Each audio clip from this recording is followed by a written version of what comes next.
పెళ్ళైనా పండగైనా వేడుక ఏదైనా పట్టు చీరల ప్రత్యేక వేదిక వారాహి సిల్క్స్. నమస్తే, వెల్కమ్ టు సుమన్ టీవీ. నేను పద్మిని. ప్రస్తుతంతో పాటు ప్రముఖ ఆధ్యాత్మికవేత్త, tarot card reader, astrologer, vedic nutritionist, అలాగే cancer life coach Vanaja Ramasetty గారు మనతో పాటు ఉన్నారు. మాట్లాడదాం. మేడం నమస్తే. మేడం నమస్తే అమ్మా Padmini. Thank you so very much for your time. Most welcome. శ్రావణ మాస శుభాకాంక్షలు. మీకు కూడా మీ ఇంటికి రావడం చాలా చాలా సంతోషం ఎప్పుడూ కూడా. Same here. సో అయితే ఇవాళ మీ నుంచి మీరు టారో కార్డ్ రీడర్ చాలా బ్యూటిఫుల్ గా ప్రొడక్ట్ చేస్తూ ఉంటారు. నాకు స్వానుభవాలు కూడా ఉన్నాయి. నేను కడుపుతో ఉన్నప్పుడు టారో కార్డ్ చేయించుకున్నాను. ఎవరు పుడతారని అడిగితే బాబు పుడతారని గన్ షాట్ గా చెప్పారు, పుట్టాడు. అండ్ ప్యూర్ గా బ్లెస్సింగ్స్ ని కూడా అందించారు. నీకు మంచి బాబు పుట్టాలి, ఎందుకంటే పాప ఆల్రెడీ ఉంది కదా, బాబు పుట్టాలి అని బ్లెస్ చేశారు. ఇంకా my blessings continue for ever. Thank you so very much. So ఇంత బ్యూటిఫుల్ గా టారో కార్డ్ నుంచి మీ ప్రొడిక్షన్స్ ఉంటాయి కాబట్టి మన వాళ్ళకి ఉపయోగపడేలాగా ఈ ద్వాదశ రాశులకి సంబంధించి సపరేట్ రాశులు మనం మాట్లాడుకుందాం. ఆ రాశుల వాళ్ళకి లక్ష్మీ అనుగ్రహం ఎలా కలుగుతుంది, ఏం చెయ్యాలి, what is that one quality ఖచ్చితంగా వాళ్ళు మార్చుకోవాలి వాళ్ళ జీవితంలో. ఇప్పుడు మేషరాశి వాళ్ళు ఉన్నారు, ఏం మార్చుకోవాలి, ఏం చెయ్యాలి లక్ష్మీ అనుగ్రహం కోసం. తప్పకుండా ఇట్లా 12 రాశుల గురించి కూడా మాట్లాడుకుందాం. తప్పకుండా మొదలు పెడదామా? మొదలు పెడదాం. అయితే మనం ఏం చేద్దాం, ఇప్పుడు ఏంటంటే చిన్న బ్రీఫ్. ఇప్పుడు ఎనర్జీస్ చూస్తున్నాం మనం. అయితే చూసినప్పుడు ఏంటంటే ఇప్పుడు మేషరాశి ఎనర్జీ కనెక్ట్ చేసినప్పుడు నా కార్డ్స్ ద్వారా ఒక ప్రెడిక్షన్ వస్తుంది. సో మేబీ అమ్మవారు మనం అలా అనుకోవాలి అనమాట. ఆ కార్డ్స్ ద్వారా ఇప్పుడు కార్డ్స్ ఎన్నో ఉన్నాయి. ఓకే, ఈ మధ్య ఒకప్పుడు ఏదో ఫ్యాన్సీగా ఉండేవి కార్డ్స్, ఇప్పుడు లక్ష్మీ అమ్మవారి కార్డ్స్ అంటే ప్యూర్ గా ఇప్పుడు ఏంటంటే మనము మన ఇంటెన్షన్స్ ని బట్టే ఇక్కడ ఈ ఎనర్జీస్ ఇక్కడ ఉన్నాయి కదా. లక్ష్మీ కార్డ్స్ ఒకసారి చూపించండి. లక్ష్మీ అమ్మవారు, ఇలా అమ్మవారు ఉంటారు, ఇలా అమ్మవారు అలా అన్నమాట. అంటే మనం ఎప్పుడైనా ఇష్టదైవం మనకి స్టక్ అయి ఉన్నప్పుడు మనం ఏ దైవాన్ని పూజించాలి అన్నప్పుడు మనకి వచ్చేస్తుంది ఫస్ట్. ఒక్కొక్కసారి అంటే నా ఇంటెన్షన్ ఏంటి అన్నది దాన్ని బేస్ చేసుకుని నేను ఈ కార్డ్ షఫుల్ చేస్తాను.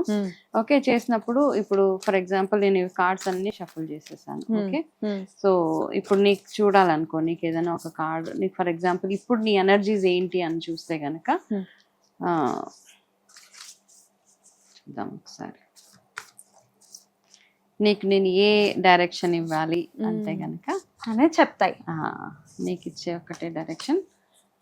ప్రాబబ్లీ ఏదన్నా ఒక బ్లాకేజెస్ అవుతున్నాయి ప్రస్తుతానికి నీ లైఫ్ లో, సమ్ ఆబ్స్టికల్స్. ఓకే, ఆ ఆబ్స్టికల్స్ కాబట్టి నీకు వచ్చిన కార్డు విఘ్నేశ్వరుడు, నా ఇష్ట దైవం, ఆరాధ్య దైవం. ఓకేనా? సో ఏమవుతాయంటే అప్పుడు ఏమంటే గణేష ఎనర్జీ ఏదైతే ఉందో, అంటే విఘ్నేశ్వరుడికి సంబంధించి పూజలు కానీ నేనేం సజెస్ట్ చేస్తాను, నిజంగా విపరీతంగా ఆబ్స్టికల్స్ ఉన్నాయనుకో ఒక గణపతి హోమము ఒక రోజు చేయించుకున్నగలిగితే ఎక్సలెంట్ గా ఫ్యూచర్ బాగుంటుంది. Amazing amazing. చాలా చాలా సంతోషం. సో మరి ఇప్పుడు రాశుల గురించి మాట్లాడేస్తాం.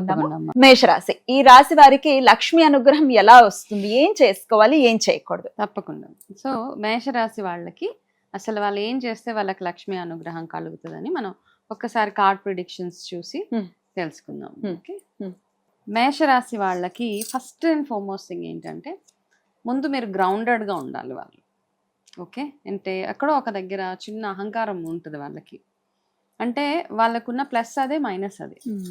సూపర్ పవర్ఫుల్గా ఉంటారు వాళ్ళు, చాలా పవర్ఫుల్గా ఉంటారు. కాకపోతే ఆ పవర్ని ఎప్పుడైతే మిస్యూజ్ చేస్తారో అక్కడ మీకు లక్ష్మీ అనుగ్రహం వెళ్ళిపోతుంది. మీకున్న పవర్ని మీరు ఎట్లా వినియోగించుకోవాలి, అమ్మవారు ఏం చెప్తున్నారు అంటే మీకున్న ధైర్యాన్ని, మీకున్న ఇండిపెండెంట్గా ఉంటారు వాళ్ళు అనమాట. ఎవరి మీద డిపెండ్ అయ్యే తత్వం వాళ్ళకు ఉండదు. ఇవన్నిటిని మీరు ఎంత బాగా ఉపయోగించుకోగలిగితే, అంటే పాజిటివ్గా ఎవరికైనా సహాయం చేసే దగ్గర నుంచి అలాంటివన్నీ, అంటే ఎవరైనా అవసరంలో వచ్చినప్పుడు ఒక్కొక్కసారి ఏం చేస్తామంటే వాళ్ళకి నిజంగా అవసరం ఉన్నప్పుడు వాళ్ళ దగ్గర నుంచి మనం ఏదో ఆశిస్తాం. అట్లాంటిది ఏది ఆశించకుండా మీరు వాళ్ళకి మీకు చేతనైనంత ప్యూర్ హార్టెడ్ గా మీ రాడార్లో, మీ విసినిటీలో ఏదైతే సహాయం చేయగలుగుతారో అది చేసేయండి. ఓకే, ఇప్పుడే కాదు, ఈ ఇయర్ మొత్తంలో చేస్తే, ఇప్పుడు మనం ఉండే శ్రావణ మాసం స్పెసిఫిక్ గా కాదు, బట్ మనం లక్ష్మీ ఓవరాల్ గా మీరు అట్లా చేయగలిగితే మీకు ఎక్సలెంట్ గా ఉంటుంది. మీరు ఏదైతే లెట్ గో చేయాల్సింది ఏదైతే ఉందో, అంటే మీ జీవితంలో నుంచి మీరు మైనస్ చేయాల్సినవి ఏమైనా ఉన్నాయి అంటే గనక ఫస్ట్ ఇంపేషెంట్ గా ఉంటారు కదా, తొందరగా అంటే చాలా Impulsive గా. ఇంపేషెంట్ గా ఉంటారు. ఓకే, అదొకటి. ప్లస్ కోపంని ఎంత తగ్గించుకోగలిగితే, ఓకే, అది ఎంత కంట్రోల్ అంటే అవసరమైనప్పుడు అనవసరమైనప్పుడు ఒకటే రియాక్షన్ పనికిరాదు మనకి. ఓకే. ఎక్కడ అవసరమో అది చేస్తే, ఇప్పుడు లక్ష్మీ కటాక్షం ఏ ఏ రూపాల్లో వస్తుంది మనకి, ఒక్కొక్క బిహేవియర్ కూడా లక్ష్మీ. ఓకే, మన గుడ్ బిహేవియర్ కూడా లక్ష్మీ కటాక్షమే. కాబట్టి మీకు ఒకవేళ కోపం ఉందనుకోండి, మనం చాలా వీడియోస్ చూస్తూ ఉంటున్నాం ఈ మధ్య, ఏఐ వీడియోస్ వస్తున్నాయి, ఎక్కడ ఏ ఇంట్లో అయితే కోపం ఉంటుందో అమ్మవారు కాలు పెట్టి వెనక్కి వెళ్ళిపోతా ఉంటుంది. అది నిజమే కదా. 100% నిజం. కాబట్టి మీరు మీలో ఉన్న కోపాన్ని, ఓపిక లేనితనం ఉంటుంది కదా, అంటే ఎవరికైనా ఏదైనా చెప్తే వెంటనే అయిపోవాలి అన్న తత్వాన్ని, ఓపిక అంటే ప్రతి దానికి ఓపిక అవసరం మీకు. ఇలా చేసుకోగలిగితే వీళ్ళకున్న ధైర్యాన్ని, వీళ్ళకున్న లీడర్షిప్ క్వాలిటీస్ని మంచి పనులకు వీళ్ళు ఉపయోగించుకోగలిగితే ఈ సంవత్సరం అంతా నెక్స్ట్ శ్రావణ మాసం వరకు వీళ్ళకి చాలా చాలా ఎక్సలెంట్గా ఉంటుంది.